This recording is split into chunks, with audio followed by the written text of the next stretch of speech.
Do you remember my Lux D820M, or Lux I Royal as it's confusingly both called? Well, I've had this for years and got it out just before Christmas 2023 and gave it a good old refurb. There is sadly one annoying thing wrong with it, which is 100% my fault, but that only affects the way that it rolls. Everything else is good to go. And test and put together and check it all works and see how this machine fares. One person in a comment called it the last decent vacuum cleaner Lux ever made, so my hopes are a little bit high. Let's have a look.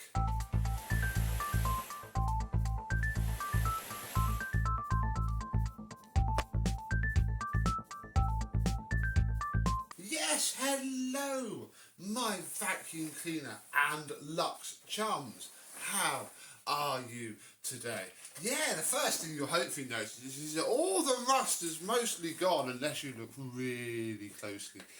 Indeed, yeah, turns out that this does polish up very nicely with some 0000 wire wool and metal polish, and I even took the attempt, although I'm not a bodywork expert, I just sort of flattened the worst of the dents out. I mean, on camera you can still see them, but you know, when you're in person looking down at the machine, it just takes your eye off of them a horrifically decent amount. Yeah, the main problem is I lost the little axle that went between this wheel, and I haven't found it yet, and it's probably gone forever. So there's actually a cable tie holding it on, and it doesn't really roll when there's pressure on it. This retaining peg here also isn't in the best of health, although blessed it had been sanded down quite a lot anyway, if you just look at the state of the front wheel.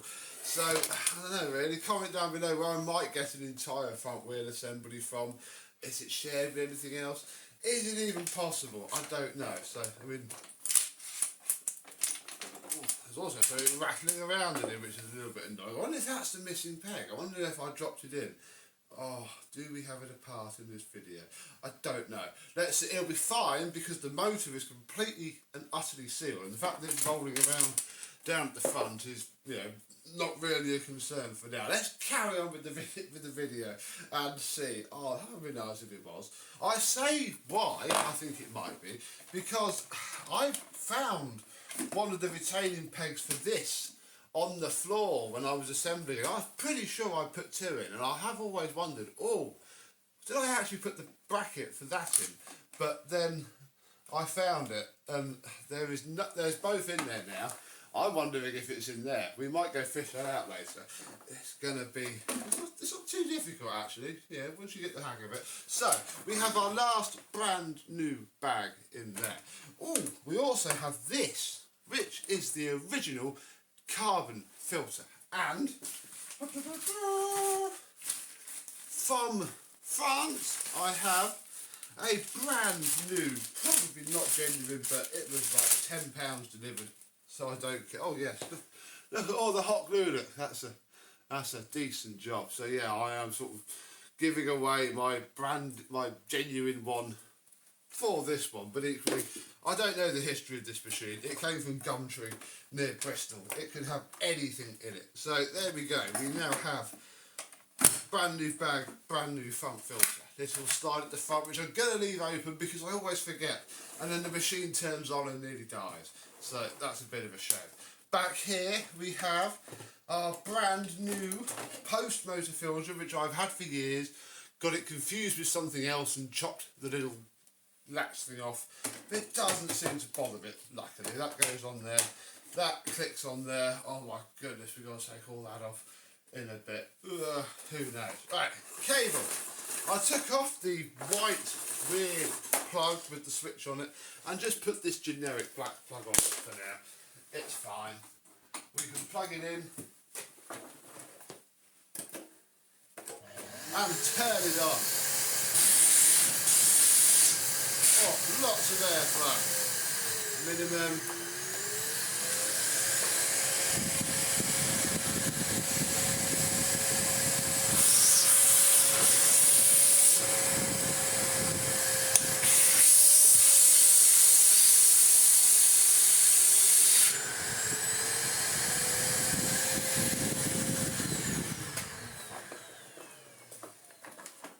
it all works really well, and the motor sounds mint, which is excellent news. So yeah, here we go then, on with the tools. And yeah, they live in this Miele bag now.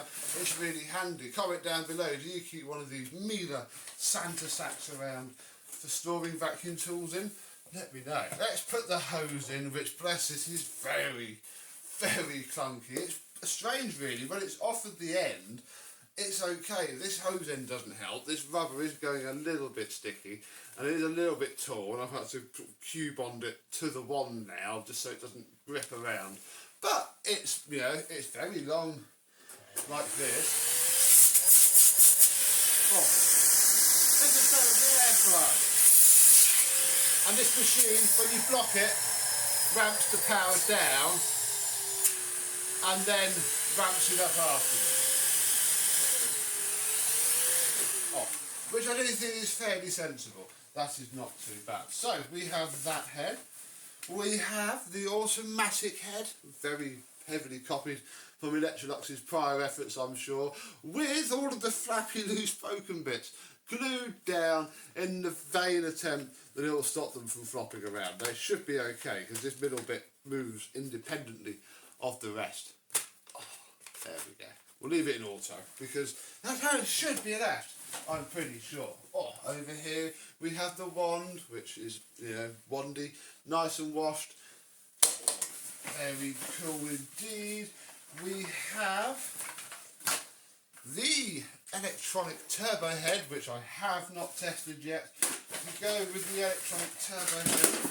We have lots of wires, some of which I haven't opened yet, but we need to clip the cable to the wand properly for the first time since I've owned this machine, and the mini turbo head there, and a crevice tool. I think that's it. That's all the stuff I have for this machine. So let's get the wand and the cable and the hose mated together. Now this is the cable that we want, and I'm actually, again, quite excited about this because I think I'm hopefully going to be left with a spare cable. So this is for the hose basically, and this is for the wand because it has its two prongs there which connect to the two prongs here. So very cool. And then yeah, Electrolux's slanty plug. So that can effectively go there. This needs to plug into here, which it does. You know what? Let's just pull the power out just in case it doesn't cut it for here. And then yeah, I've always had this one random tie out, so you know what, this one random tie is going to be the first in, and these are exactly the same as on my Electrolux Automatic G. So again, seeing the family resemblance big time here. Right, there we go. You can sort of twist it around. Maybe I need to actually have this up a bit and leave a little bit of slack so that the machine and the hose can swivel. Excellent. Now we get to open the new bag. Who knows how long this has been sealed up for. In here is a brand new, never used extension plug, really. So I can hopefully take this, and we don't need it here, and I can hack a nice power head, all the stuff we already have, because these spit out 240 volts from there, onto all sorts of old, cool Electroluxes, which is excellent. Wow. But what we really need are these, because these have been in that bag again since this machine, I don't know, I presume these were imported from abroad. Do let me know down below. But yeah, we can now sit our cable on, and I'm doing these two at a time because I don't want them to snap. Oh my goodness, come on. And eventually we'll have the cable all the way up to here where it can then stay. And a little while later we have this. I've elected to put the last one there, really tight, and you know what, that's actually helping that stay on there quite nicely. And yeah, you're not meant to take these on and off, I gather, especially looking at how fiddly they were to put on. And it'd be nice if I could get some more. Does anybody know where I can get these specific types from, or am I better just getting some blue Velcro straps? Let me know. But we can plug her in. I've not tested any of these electric heads yet, so this could very quickly make this video quite annoying. So we'll start off with the small one, which goes in there like that, and then we'll plug it into the hose properly. We'll ignore this bit here for now. Do work, please work. Yeah! Oh, wow! I can't move that. I mean, it sounds terrible, but it works. Oh, I can't move it.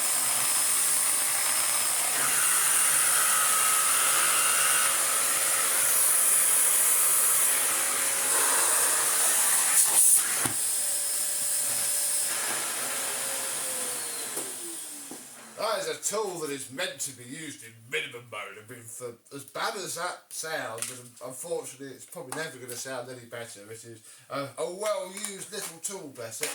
That's alright. On to the one that needs to work, really. We won't bother with the hose, the wand even just yet. I just want to check that it works.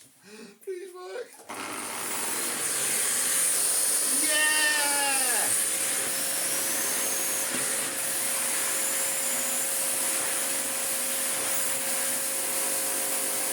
The little light works. Oh yeah.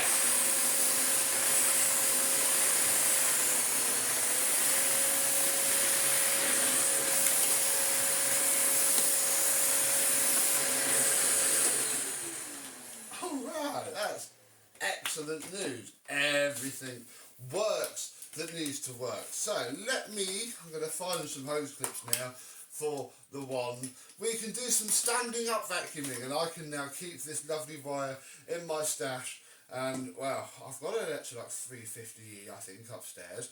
Maybe we should finally get one refurbished and play with the E-ness of it, or something else. Let's think about 12 vacuums in 12 months a bit carefully when I next sit in front of my spreadsheet. Right, onwards. But first we shall start with the straight suction nozzle. A nozzle that with the machine on auto actually makes a very nice experience. But the problem is the machine is bouncing between a setting with every stroke, and I hated doing that because I just have fears of it burning the very nice motor out. I don't know. Is that just me? But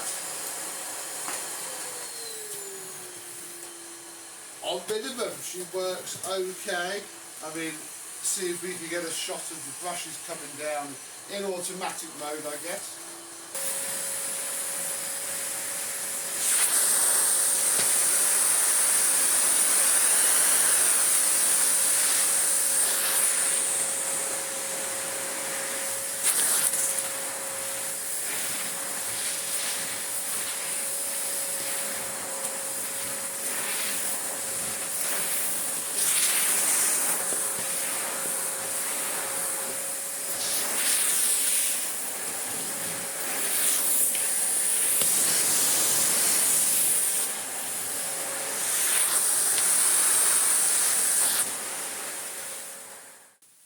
Seems to work really well, although, as I found out just then after I did this, the parking bracket has a switch.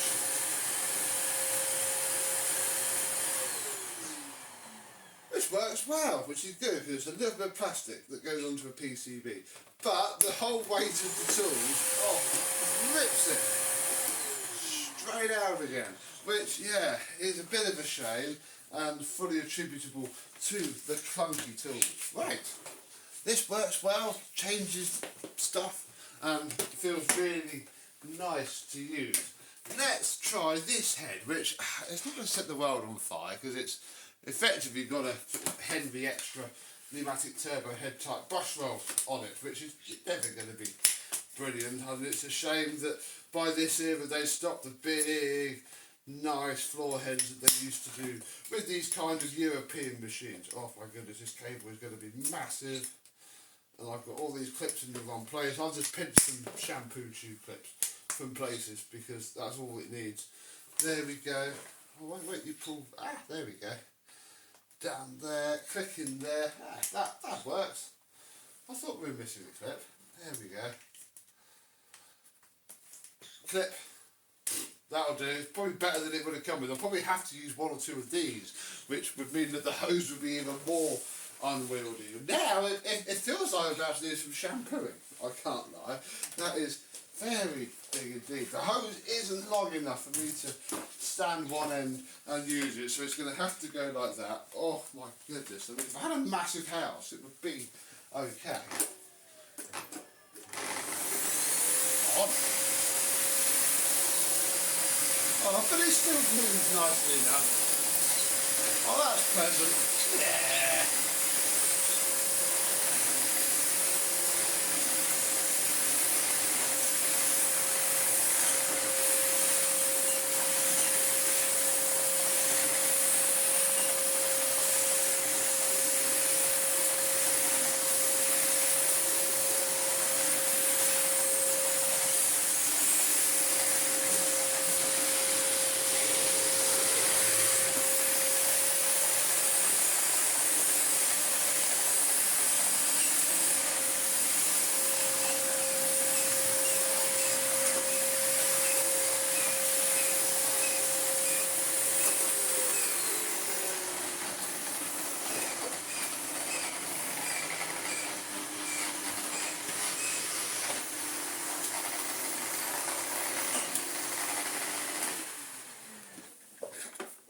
Right, let's pop the cover off and see what we find. Hopefully the axle to the wheel. Right, that just unscrews, but we're not going to take it off.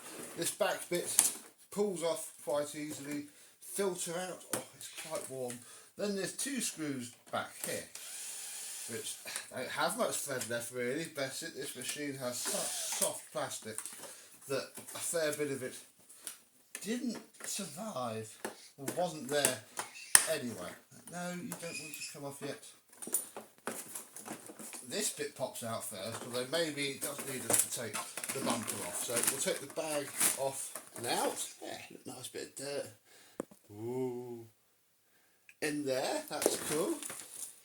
Two screws at the front, which are the bigger size. You're bouncing up and down torques on this machine. You need 3 from memory. Oh, so they come off there. Maybe we don't need to go as far as taking the whole back off at all. I think we do though. These clips come off, yeah we do, because if it's under there, oh my goodness. This is how the machine is sandwiched together. Top comes off with all of these screws, but the bottom is a flipping ton more difficult, trying to say it in a sort of safe way, because you've got to take this out, which means you've got to take the motor out, and I'm suddenly not looking forward to this at all. What I'm more going to try and do is bend these tabs out and just pry the bottom of this off, see if I can tip out what's in there and put it back together, because otherwise this is going to be a big job. It was! It's the missing wheel axle! Ha ha! I didn't have to do too much either, I just had to bend these 3 tabs out, and that opened it up enough that I could, it just rolled out. That's excellent. Now I just need to get, I used pliers last time to bend these tabs back in, and then I'll get the rest of it back together, and then we can actually fix the wheel. That would be nice. Oh, that is good news. I must have, mistakenly dropped it in there and not realised, which is good. I mean, it still doesn't truly help our swivel issue. That is, sadly, that peg did break. But, I've been struggling to find the right size nail or screw or anything. That's where the cable tie came from. Just to hold it in there enough whilst I thought of something else. Oh, that's going to be so much better. Yeah, that'll do. The hose is strong enough to pull it however and wherever anyway. There's a better parking slot at the back, although it doesn't turn on and off, which is a bit annoying. But hey, I think we can now class that as fully done. A bit of staining here and there, but can't be choosers. And there we go. This cost me, I think, £35. Lovely friend Richard picked it up for me because it was local to him, and then I got it and then did nothing really with it. It sat up in the loft going all corroded, and it wasn't as difficult as I thought really. It's got a nice modern Lux I motor in it, so if that ever goes, it's going to be fairly easy to smash something in. The hose sadly is the biggest letdown with this machine. I mean, it's just a bit clunky and iffy, but it's still, it's a 4-lug hose. I'm going to find something to fit it, I'm sure. It would be nicer with a plastic hose, I think, and then even with the cable. But, you know, we've got all of its tools. It's a shame we haven't got the manual. I'm fairly happy with how my £35 gamble came out. So what do you think? Do you have one of these? Do you have many of these? If so, which is your favourite? Because yeah, to me, it's the first real one I've ever had. They just weren't common in the UK. Gosh knows where this one came from. I'd imagine it probably would have come with the Euro plug initially, which is why it had the weirdo random plug on it when we got it. But there we go, it's mine now, and it's ready to do some work. 1 month, I'm sure. So thank you very much for watching. I hope you have enjoyed, and I, and this Electrolux Royal and Phoenix, will see you soon. Bye bye.